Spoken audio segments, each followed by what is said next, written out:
शरीर को, स्त्री पुत्र ग्रह पशु धन बंधु बांधवों को इतना प्यार कर लेता है कि उसे लगता है कि बस ये सब हमारे समीप रहे, इससे बड़ा भाग्य मेरा और कोई नहीं हो सकता। अब इनके पालन पोषण की चिंता में इसका हृदय जलता रहता है। दुर्वासना से दूषित हृदय होने के कारण इसके हृदय में ज्ञान नहीं होता। परिवार का पोषण करने के लिए पाप करने लगता है, मनमानी आचरण, जैसे धन आवे वैसे। ध्यान रखना, यदि आपने किसी निर्दोष को दंड विधान किया है किसी पदवी पे बैठ के, या किसी असहाय असमर्थ को अपने बल के द्वारा रौंद करके तुमने धन लिया है, या छल कपट हिंसा के द्वारा तुमने धन लिया है, तो किसी दूसरे की जरूरत नहीं तुम्हारा नाश करने के लिए, वो धन ही पर्याप्त है। जो धन तुमने लिया है तुम्हें किसी दूसरे दुश्मन की जरूरत नहीं, वो धन ही तुम्हारा सर्वनाश कर देगा। देख लेना, खुद अनुभव कर लेना। इसी जीवन में तुम्हें अनुभव होगा कि मैंने बहुत गलत किया है। मरते समय तक तुम्हें बोध हो जाएगा कि तुमने क्या किया है। अभी नशा है तुम्हारे दिमाग में बल का, बुद्धि का, तो देख लो कुमार्गामी प्रवृत्तियों के द्वारा धन कमा के, पर जब इसका परिणाम आएगा तो रोते नहीं बने, रोने लायक भी नहीं रहोगे, आंसू भी नहीं निकल पाएंगे, आह मचेगी हृदय। वो अपनी परिवार के पोषण के लिए इतना जलने लगता है कि तरह तरह की पाप की कमाई करके परिवार को सुखी करना चाहता है। हे माता जी, वो धन वस्तुएं कमा के लाता है और उल्टा स्त्रियों के द्वारा संभोग आदि के समय प्रदर्शित किए हुए माया में कपटपूर्ण प्रेम को वो अपना जीवन समझ लेता है। बालकों की मीठी मीठी तोतली बानी में वो इतना फंस जाता है कि दुख प्रधान कपटपूर्ण कर्म करके उनकी कामनाओं को पूर्ण करना चाहता है। दूसरे बेटे का अपहरण करके उसकी हत्या भले हो जाए पर मेरा बेटा सुखी रहे। कैसे ऐसा हो सकता है? ऐसा कैसे हो सकता है? अगर किसी को तुमने 100 आंसू गिराए हैं तो 10,000 आंसू तुम तैयार रखो, तुम्हारे लिए 10,000 आंसू गिरेंगे।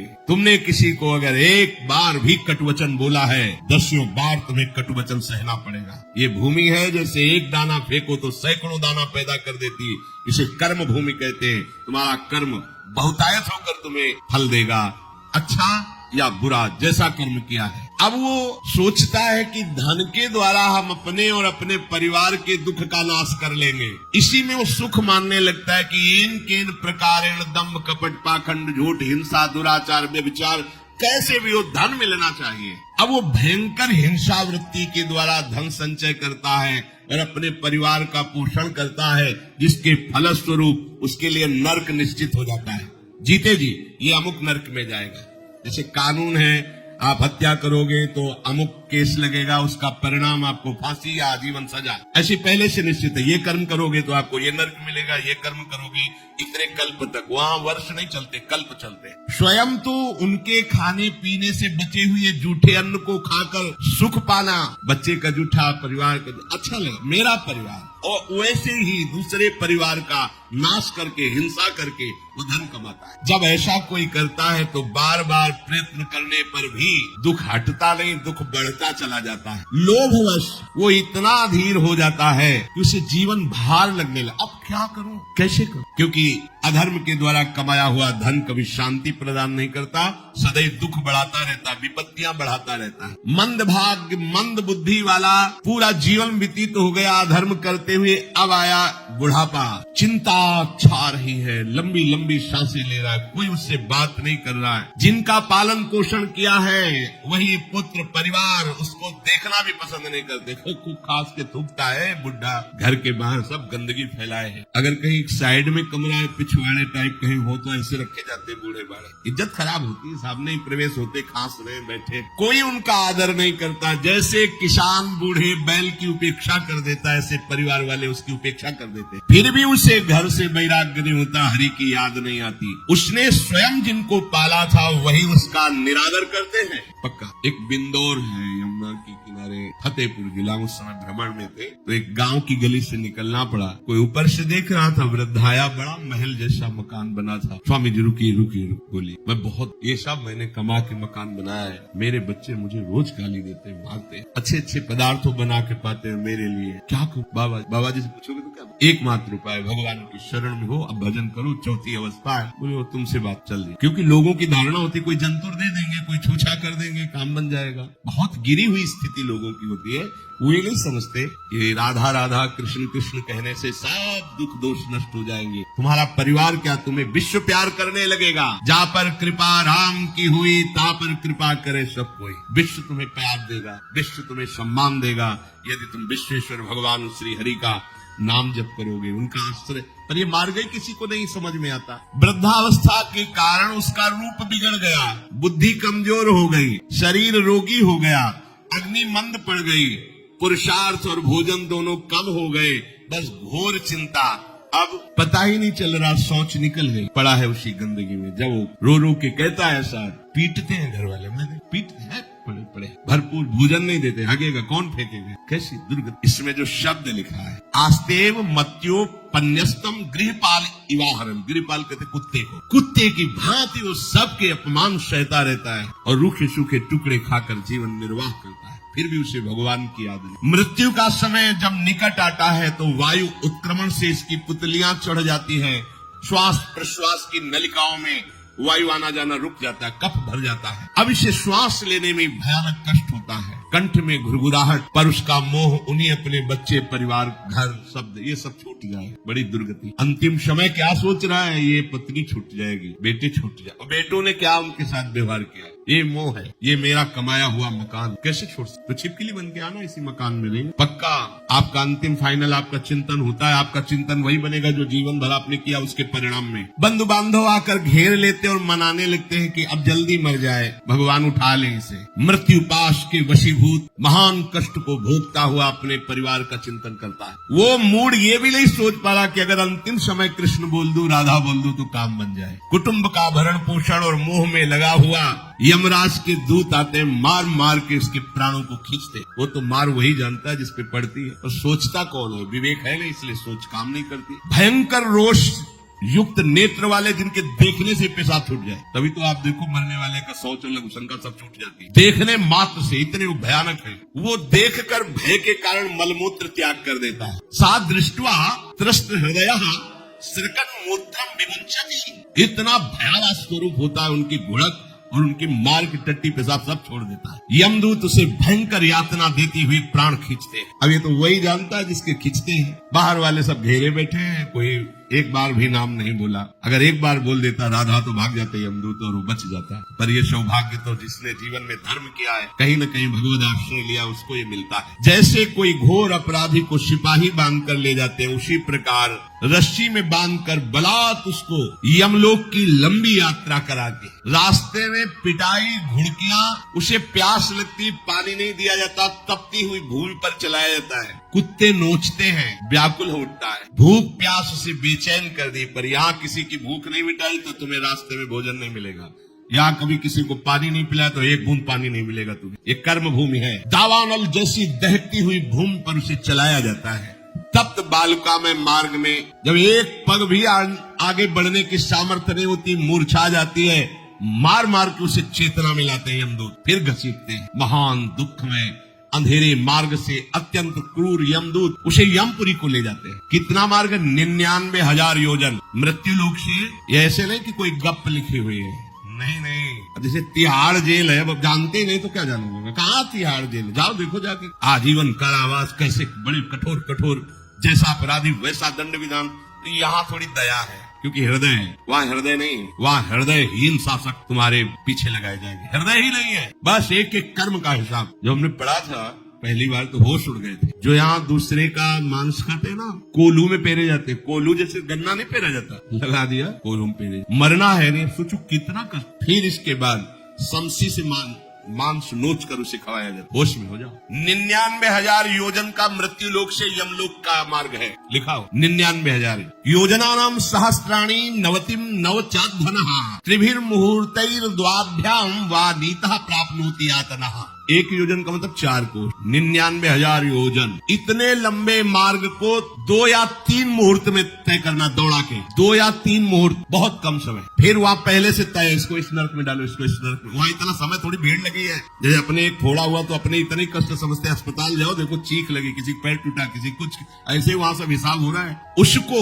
धधकती हुई लकड़ियों में जलाया जाता है, कई दूसरों के द्वारा काट काट कर उसको उसका ही मांस खिलाया जाता है। यमपुरी के कुत्ते कुत्तों के भयानक दांत होते हैं, जिंदा, अब मरना है नहीं वहाँ, भयानक गिद्धों के द्वारा आते खींची जाती है। यहाँ सांप बिच्छू डांस जिसको मारा है वहाँ भयंकर रूप रखकर उसका खून पीते हैं। हिसाब है बहुत होश में। यहाँ तुम किसी के शरीर को काट दो तो मर जाएगा, वहाँ ऐसा नहीं होता, वहाँ बार बार काटा जाएगा, मरोगे नहीं, पीड़ा वैसे ही होगी। बड़े भयानक कष्टों को भोगता है, तामिस्त अंध तामिस्त रौरव आदि नरकों को भोगता है। हे माता, भगवान कपिल देव जी कहते हैं जो पुण्य आत्मा लोग होते हैं स्वर्ग आदि में जाकर पुण्य भोगते हैं, लेकिन दोनों को फिर गिरना होता है, क्योंकि वो भगवान का भजन नहीं किए, इसलिए पुण्य भोग कर मृत्यु लोक आते हैं, पाप भोग कर नरक से मृत्यु लोक आते हैं। माता जब उनके भोग संपन्न होते हैं नरक आदि के, अब वो जन्म लेते हैं। फिर यहाँ ध्यान से सुनो, जब जीव को मनुष्य शरीर में जन्म लेना होता है तो प्रकृति में वर्षा के साथ आता है, प्रकृति में वर्षा के साथ आया, और फसल में मूली गाजर गेहूं अन्न इनमें वो जीव प्रवेश करता है और उसे माता पिता दोनों पाते हैं। तो सप्तम धातु वीर के रूप में परिणित होता है जीव। वो वीर कण के रूप में माता के उदर में जब प्रवेश करता है तो एक रात्रि में माँ का और पिता का दोनों का वो जो वीर मिलता है, उस रज और वीर के मिलने से एक कलल सा बनता है। 5 रात्रि व्यतीत होने के बाद एक बुदबुदा सा बनता है। 10 रात्रि व्यतीत होने के बाद एक बेर की सी आकृति होती है। फिर उसके बाद उसमें धीरे धीरे मांस पेशियां बढ़ने लगती हैं। 1 महीने में उसके सिर निकल आता है, 2 महीने में हाथ पांव अंगों का विभाग होता है, 3रे महीने में नख रोम अस्थि चर्म स्त्री पुरुष के चिन्ह प्रकट हो जाते हैं, 4 महीने में मांसादि 7 धातुएं प्रकट हो जाती है, 5वें महीने में चेतना जागृत हो जाती है। जैसे अपने चेतना, ऐसे 5वें महीने में गर्भस्थ शिशु की चेतना जागृत हो गई। जीव है पर चेतना 5 महीने बाद माँ के गर्भ में जागृत। अब उसे भूख लगती है, प्यास लगती है, वहां की तापमयी जलन पीड़ा, छोटे छोटे कीड़ों के द्वारा काटना, 6ठे मास में झिल्ली से लपटा हुआ माँ की दाहिनी कोख में कीड़े की तरह तड़पता है। उस समय माता को कड़वे और खट्टे पानी की लालसा होती है, जिससे उसके अंगों में जाकर भयंकर जलन होती है। यह है भोग। वो कृमि कीड़े की तरह तड़पता है। मलमूत्र के गड्ढे में बीच में झिल्ली में बंधा हुआ वो जीवात्मा सुकुमार तो होता है, वहाँ के कीड़े उसे नोचते छोटे छोटे, वो तड़पता है। माता प्रसन्न होती है कि जब बच्चा कलल सा बनता है। 5 रात्रि व्यतीत होने के बाद एक बुदबुदा सा बनता है। 10 रात्रि व्यतीत होने के बाद एक बेर की सी आकृति होती है। फिर उसके बाद उसमें धीरे धीरे मांस पेशियां बढ़ने लगती हैं। 1 महीने में उसके सिर निकल आता है, 2 महीने में हाथ पांव अंगों का विभाग होता है, 3रे महीने में नख रोम अस्थि चर्म स्त्री पुरुष के चिन्ह प्रकट हो जाते हैं, 4 महीने में मांसादि 7 धातुएं प्रकट हो जाती है, 5वें महीने में चेतना जागृत हो जाती है। जैसे अपने चेतना, ऐसे 5वें महीने में गर्भस्थ शिशु की चेतना जागृत हो गई। जीव है पर चेतना 5 महीने बाद माँ के गर्भ में जागृत। अब उसे भूख लगती है, प्यास लगती है, वहाँ की तापमयी जलन पीड़ा, छोटे छोटे कीड़ों के द्वारा काटना, 6ठे मास में झिल्ली से लपटा हुआ माँ की दाहिनी कोख में कीड़े की तरह तड़पता है। उस समय माता को कड़वे और खट्टे पानी की लालसा होती है, जिससे उसके अंगों में जाकर भयंकर जलन होती है। यह है भोग। वो कृमि कीड़े की तरह तड़पता है। मलमूत्र के गड्ढे में बीच में झिल्ली में बंधा हुआ वो जीवात्मा सुकुमार तो होता है, वहाँ के कीड़े उसे नोचते छोटे छोटे, वो तड़पता है। माता प्रसन्न होती कि जब बच्चा हिलता है, बोले है उसकी दुर्गति हो रही, वहाँ भयंकर कष्ट पा रहा है। ऐसा क्लेश होता है कि क्षण क्षण में बेहोश होता रहता है। माता के खाए हुए कड़वे तीखे गरम नमकीन रूखे खट्टे यही पदार्थ पाने की इच्छा होती है माता, क्योंकि उसको भोग भोगना है। उसके कोमल शरीर में भयानक पीड़ा होती है जब माता ऐसे पदार्थ खाती है। गर्भाशय की झिल्ली में लिपटा हुआ, आंतों और मलमूत्र से घिरा हुआ, सिर, पेट की और पीठ और गर्दन ये कुंडलाकार ऐसे कंकड़ जैसा ऐसी आकृति गर्भस्थ शिशु की होती है। पिंजड़े में बंद पक्षी के समान पराधीन, ना तो वो हिल डुल सकता है ना बोल सकता है, बड़ा असमर्थ दुख को भोग रहा है, चेतना पूरी है। इसी समय भगवान द्रवित होकर उसे ज्ञान देते हैं, गर्भस्थ शिशु को, सबको। जे उसे ज्ञान होता है तो सैकड़ों जन्म के कुकर्मों से याद आते हैं, सैकड़ों जन्म के। ओहो, ये मेरे कर्म का ही फल, मैंने ऐसे कर्म किए इसलिए दुख भोग रहा हूँ। बेचैन हो जाता है, कैसे निपट पाऊंगा, सैकड़ों जन्म के कर्म जमा है। अब महान अशांति उसके हृदय में, उस शरीर में भयंकर पीड़ा। कुंडलाकार शरीर है, हिल भी नहीं सकता है, बस कीड़े काटते, बड़ी तड़पन, बड़ी जलन, भूख प्यास की जलन। अब एक और भयानक जलन हुई, उसे स्मरण हो जाता है कई जन्मों के, सैकड़ों जन्मों के पाप कर्मों का। 7वां महीना आरंभ हुआ कि ज्ञान का उन्मेष हो गया। अब प्रसूति वायु से चला रही है, तड़पता है वो। सप्त धातु में स्थूल शरीर से बंधा हुआ वो जीव भयभीत होकर के पुकारता है, अगर कोई भगवान है तो एक बार मुझे यहाँ से निकाल दे। वो विनय करता है, भगवान कोई अगर भगवान है जिसने मुझे इस बंधन में डाला है, एक बार निकाल दे, यहाँ से जाके केवल भजन करूंगा। जीव कहता जंतुरुवाच तस्योपशन्नमवितुम जगदिच्छयात् नाना तनुर्भुवि चलच्चरणारविन्दम् सोऽहं ब्रजामि शरणं प्रकुतो भयं मे येने दृशी गतिरदर्श सतोनुरूपा। हे प्रभु, मैं बड़ा अधम हूँ। ये ज्ञान भगवान की तरफ से गर्भस्थ शिशु को होता। देखो स्वयं वो इतना कष्ट पा रहा है, फिर जब आप गर्भ हत्या करते हैं तो आपका पाप कितना बड़ा होगा सोचो। सब माताओं से विनय है, संयम से रहो, सावधान रहो। ये हत्या ऐसी नहीं कि तुम्हारे दान पुण्य से क्षमा हो जाएगी। ये जो भ्रूण हत्या है, गर्भ हत्या है, बहुत बड़ा पाप है। आप लोग अज्ञान के कारण इसको ध्यान नहीं देते हैं, इसे खिलवाड़ समझते हो। कितना ज्ञान है। बेटी ही माँ है, बेटी ही बहन है, बेटी ही पत्नी बनती है, बेटी ही किसी के जीवन को धारण करने वाली बनती है। और आपने गर्भ में देख लिया बेटी है, तुम स्वयं माँ होकर उसका साथ दे रहे हो, उसका नष्ट करने के लिए। तुम्हारी तो बात ही समझ में नहीं आती, क्या बुद्धि भ्रष्ट हो गई। अगर पुरुष का इतना महत्व है तो बेटियां ना हो तो तुम्हारी कौन सी गति होगी, सोचो जरा। जीना मुश्किल हो जाएगा तुम्हारा। तुम पुरुष किस काम के रह जाओगे। तुम्हारा अर्धांग काट दिया जाए तो तुम कैसे होगे। ये स्त्री स्वरूप अर्धांग है। जिस घर में एक माँ बहन नहीं है, स्त्री स्वरूप नहीं, स्मशान जैसा वो होता है। ध्यान दीजिए, ये बहुत बड़ी गलती है जो अपनी बेटियों की हत्या करते हैं। ये वो पाप है जो अक्षम्य अपराध है। स्त्री हत्या करना शास्त्रों में बहुत बड़ा पाप कहा गया है। फिर वो तो बच्चा है, बिल्कुल नहीं। जिनसे हो गया है, श्रीमद् भागवत का सप्ताह मूल संस्कृत से सुनो और भगवान से प्रायश्चित प्रार्थना करो कि हे नाथ, भूल से गलती हो गई, दूसरा कोई उपाय नहीं। ध्यान से समझ लीजिए, तुम्हारे भ्रूण हत्या गर्भ हत्या के पाप को नष्ट करने में एकमात्र श्रीमद् भागवत समर्थ है, दूसरा कोई नहीं। कोई दान पुण्य तीर्थ स्नान तुम्हें क्षमा नहीं कर पाएगा।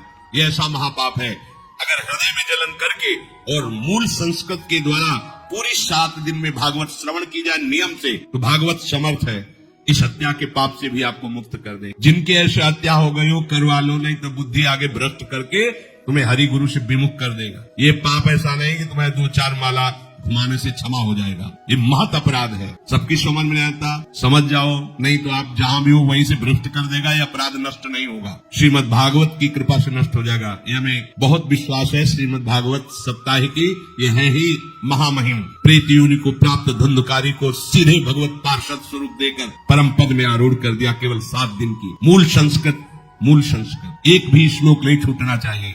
अगर सप्ताहिकी का पारायण हो तो इस भ्रूण हत्या गर्भ हत्या से भी